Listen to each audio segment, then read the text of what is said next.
அது திராவிட முன்னேற்ற கழகம் தூண்டிவிட்டதா? கணவனை காணவில்லை என்று மனைவி செங்கல்பட்டு கோர்ட்டிலே வழக்கு தொடுத்திருக்கிறார். அப்பாவை காணாமல் மகளும் தவித்து போயிருக்கிறார்கள். நீங்க அதெல்லாம் விட்டுட்டு அடுத்தவங்க அப்பா கதை சொல்றீங்க. முதலமைச்சர் விஜய் நிறுத்திக் கொள்ள வேண்டும். முதலில் உங்கள் குடும்பத்தை நீங்கள் பாருங்கள். உங்களுடைய உயர்கல்வித்துறை அமைச்சர் போய் உங்க பாட்டு போட்டுட்டு டான்ஸ் ஆடுற வாடி வாடி அப்படி சீடி கைப்படாத சீடின்னு பாட்டை போட்டார். அவருடைய ஆக்ஷன் ஹீரோ திறமையை வேற காட்டினார். நாங்கள் எடுக்கின்ற நடவடிக்கையில் எதிர்வரிசையில் இருக்கிறவர்கள் பயந்து போயிருப்பாங்க. முன்னாள் அமைச்சர்கள் மீது வழக்கு தொடுப்பதற்கு நீங்க தயாராயிட்டீங்க. அதுதானே? கொடுத்து பாருங்கள், சந்திப்பதற்கு தயாராக இருக்கிறோம். சிறுமிகள் மீதான பாலியல் தாக்குதல்கள் இது குறித்து இன்னும் எதிர்கட்சி என்ற முறையில் திராவிட முன்னேற்ற கழகம் எந்த போராட்டத்தையும் நடத்தவில்லை. ஆனால் பொதுமக்கள் மிக கடுமையாக இதற்காக போராடி கொண்டிருக்கிறார்கள். அது கோயம்புத்தூர் சம்பவத்தை ஒட்டி நடந்ததாக இருந்தாலும், கும்மிடிப்பூண்டியில அந்த சிறு குழந்தை பாதிக்கப்பட்டதை எதிர்த்து நடந்த சம்பவமாக இருந்தாலும் இது எதற்கும் அவர் பதிலளிக்க தயாராக இல்லை. அதே போல தாவேக்காவை சேர்ந்த நிர்வாகிகள் பலர் மீது குற்றச்சாட்டு இருக்கிறது என்று பாதிக்கப்பட்டவர்கள் குற்றம் சுமத்தி அதன் மீது வழக்கும் தொடுக்கப்பட்டிருக்கிறது. அது குறித்தும் அவர் வாய் திறப்பதற்கு தயாராக இல்லை.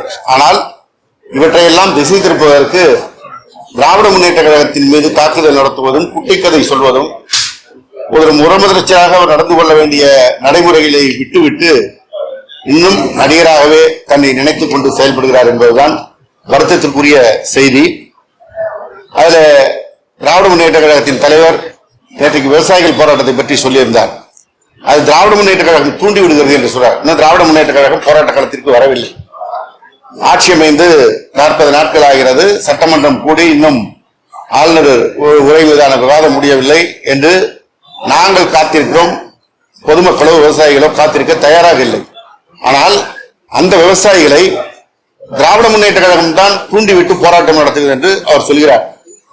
இன்னைக்கு அவருடைய ஆட்சிக்கு வெளியிலிருந்து ஆதரவு தருகின்ற அதையும் அவர் சொன்னார். எந்த நெருக்கடியும் இல்லாமல் அவர்களே சுதந்திரமாக எனக்கு ஆதரவு தந்திருக்கிறார்கள். அந்த கம்யூனிஸ்ட் கட்சிகளில் ஒன்றான இந்திய கம்யூனிஸ்ட் கட்சி சிபிஐ விவசாயிகள் பிரச்சனைக்காக போராட்டத்திற்கு அழைப்பு விடுத்திருக்கிறது. அது திராவிட முன்னேற்ற கழகம் தூண்டிவிட்டதா? தங்களுடைய கூட்டணியில் இருக்கிறவர்கள் தங்கள் ஆட்சி நடத்துவதற்கு ஆதரவு தருவதிலே போராட்டம் நடத்துகிறார்கள். ஆனால் இது எதுவும் கலாயாதார்த்தம் புரியாமல் தனக்கு எழுதி கொடுத்த ஸ்கிரிப்டை மட்டும் பேசுகின்றவர் என்கின்ற காரணத்தினால் சட்டமன்றத்தில் இதையெல்லாம் பேசிக் கொண்டிருக்கிறார். அப்பா குறித்து குட்டி கதை சொல்றார். வழக்கமா தேர்தல் போது குட்டி கதை சொல்லுவார். அவருடைய திரைப்பட பாடல் ரிலீஸ் பட ரிலீஸ்க்கு எல்லாம் குட்டி கதை சொல்லுவார். இன்றைக்கும் குட்டி கதை சொல்கிறார். அப்பா கதை. உங்கள் அப்பாவுக்கு நீங்கள் எப்படி நடந்து கொண்டீர்கள் என்பதையும் உங்க அப்பா பேட்டி கொடுத்திருக்கிறார். மரியாதைக்குரிய எஸ்.ஏ. சந்திரசேகர் என்னுடைய மகன் என் கட்டுப்பாட்டில் இல்லை, புஷ்யானந்தி கட்டுப்பாட்டில் இருக்கிறார், வெளிப்படையாக பேட்டி கொடுத்திருக்கிறார்.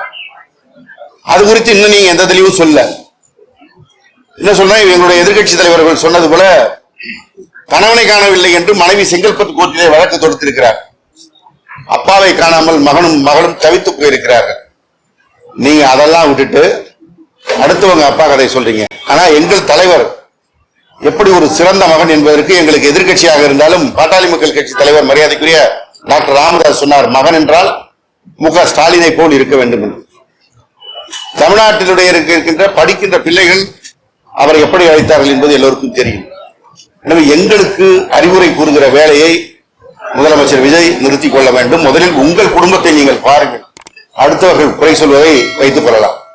இப்படி ஒரு டைவர்ஷன் பாலிடிக்ஸ் மூலமாகவே ஆட்சியை நடத்திவிடலாம் என்று நினைத்தால் பொதுமக்கள் பார்த்து கொண்டுதான் இருக்கிறார்கள். உங்களுக்கு வாக்களித்தவர்கள் 35%, உங்களுக்கு வாக்களிக்காமல் மற்ற கட்சிகளுக்கு வாக்களித்தவர்கள் 65%.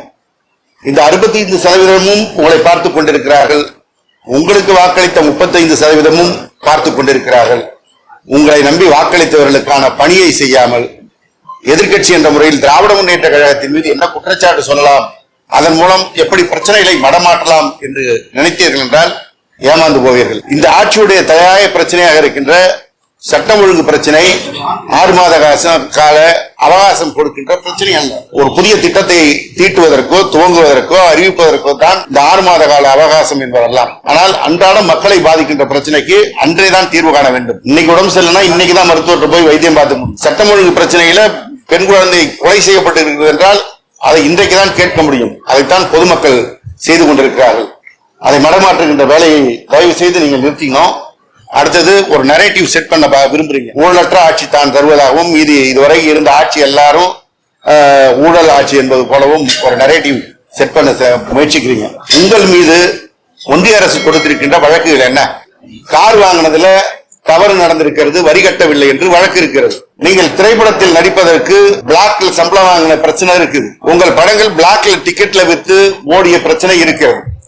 ஆனால் இதையெல்லாம் செய்துவிட்டு ஏதோ உத்தமர் போல், நீங்க தான் இந்த நாட்டை காக்க வந்த காந்தி போல் சட்டமன்றத்திலே நின்று வசனம் பேசுவது கதைக்கு உதவாது. உங்களுடைய போக்கை நீங்கள் திருத்திக் கொள்ள வேண்டும். வாய் திறக்கவில்லை என்று வாய் திறங்க சார் என்று சிஎம் என்று சொன்னதுக்கு காரணம், பாதிக்கப்பட்ட பெண் குழந்தைகளுக்கு என்ன நீதி கிடைக்கும், அந்த பாதிப்பு உட்படுத்திய உங்கள் கட்சி நிர்வாகிகளுக்கு என்ன தண்டனை, இப்படி கேட்கதான்.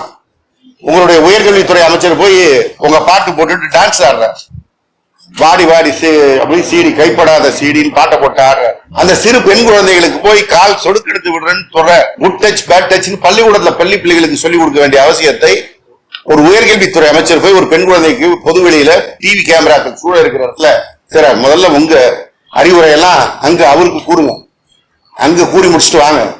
உங்களுடைய நிர்வாகிகள் பள்ளியில போய் உங்க சினிமா பாட்டை போட விட்டு பள்ளி பிள்ளைகளை பாட சொல்றாங்க, ஆட சொல்றாங்க, வெயில நிக்க சொல்றாங்கன்னு பெற்றோர்கள் பள்ளியில எதிர்த்து குரல் கொடுக்கின்ற காட்சி வந்து கொண்டு இருக்கிறது. இதையெல்லாம் பேசுவதற்கு நீங்கள் தயாராக இல்லை. இதை மாத்திரமே பேசி நீங்கள் செய்திருக்கின்ற தவறுகளை எல்லாம் மறைத்துக் கொண்டு திராவிட முன்னேற்ற கழகத்தின் மீது கலகம் சுமத்தி விட்டு தப்பித்து விடலாம் என்று நினைத்தால் அது நடக்காது. அதே போல நேற்றைக்கு சட்டமன்றம் எதிர்கட்சி தலைவரோடு உரையோடு முடிந்தது என்று சபாநாயகர் அறிவிக்கிறார். எல்லாம் ஏஞ்சி நாங்க வெளில வந்துடுவோம். அப்புறம் திருப்பி பள்ளிக்கல்வித்துறை அமைச்சர் அதற்கு பதில் சொல்வார்னு பதில் சொல்றார். நேற்றைக்கு எதிர்கட்சி தலைவர் பேசும்போது 3 அமைச்சர்கள் தொடர்ந்து குறுக்கீடு செய்ததற்கு சட்டப்பேரவை தலைவர் அனுமதி அளித்தார். இன்னைக்கு முதலமைச்சருக்கு குறுக்கீடு செய்யக்கூடாதுன்னு சொன்னார். இதுவரைக்கும் இருந்த தமிழக அரசியல் வரலாற்றில், சட்டப்பேரவை வரலாற்றில் எந்த முதலமைச்சருக்கும் குறுக்கீடு இருந்தால் அவர்களை எதிர்கட்சி தலைவர், எல்லா உறுப்பினரும் இல்லை, எதிர்கட்சி தலைவர்கள் குறுக்கீடு செய்தால் அவர்களை பேச விடுவது வழக்கம். ஆனா இன்னைக்கு சிங்கிள் டேக்ல இந்த ஷாட்டை முடிச்சிடணும் அப்படின்னு முடிவு பண்ணி எதிர்கட்சி தலைவர் குறுக்கீடு இல்லாமல் தவிர்ப்பதற்கான முயற்சி எடுத்தீங்க. நேற்றைக்கு எதிர்கட்சி தலைவர் பேசுகின்ற போது ஆதாரம் கேட்ட சட்டப்பேரவை தலைவர் இன்றைக்கு ஆதாரம் கேட்டாரா? கேட்கல. வாய்க்கு வந்ததெல்லாம் பேசுகிறார் முதலமைச்சர். திராவிட முன்னேற்ற கழகத்தின் மீது குற்றம் சுமத்துகிறார். இதற்கெல்லாம் ஆதாரம் எங்கே இருந்தா நாங்க கேட்டோம். அந்த ஆதாரம் கேட்க வேண்டிய வாய்ப்பை மறுபடியும் கேட்க விடாமல் தட்டி பறித்து முதலமைச்சர் பேசுவார், பேசி முடித்து பேசிக்கலாம்னா முதலமைச்சர் மனதிற்கு வந்ததெல்லாம் பேசி முடிச்சு ரெக்கார்ட் ஆகி லைவ்ல போன பிறகு அதற்கு நாங்க பேசும்போது லைவ்ல கண்ணால் கட் பண்ணுவீங்க. இல்ல சட்டப்பேரவை முடிந்ததுன்னு நீங்க சபாநாயகர் சொன்னா உங்களுக்கு தான் அதிகாரம், எங்களை பதிலளிக்காமல் வெளியில் அனுப்பி விடலாம். இப்படிப்பட்ட நிலைமையை சட்டப்பேரவை தங்கள் கட்டுப்பாட்டு வைத்துக் கொண்டு குறுக்கீடு செய்து பொய்யான குற்றச்சாட்டுகளை சொல்றீங்க. ஆதாரம் எங்கன்னு கேட்கறதுக்கு விடாமல் இன்றைக்கு இந்த சட்டப்பேரவை நிகழ்வுகளை முடித்திருக்கிறார்கள். அதுல அவருடைய ஆக்ஷன் ஹீரோ திறமையை வேற காட்டினார். நாங்கள் எடுக்கின்ற நடவடிக்கையில் எதிர்வரிசையில் இருக்கிறவர்கள் பயந்து போயிருப்பாங்க. என்ன வழக்கு தொடுப்பதற்கு, முன்னாள் அமைச்சர்கள் மீது வழக்கு தொடுப்பதற்கு நீங்க தயாராயிட்டு இருக்கீங்க. அதுதானே? தொடுத்து பாருங்கள், சந்திப்பதற்கு தயாராக இருக்கிறோம்.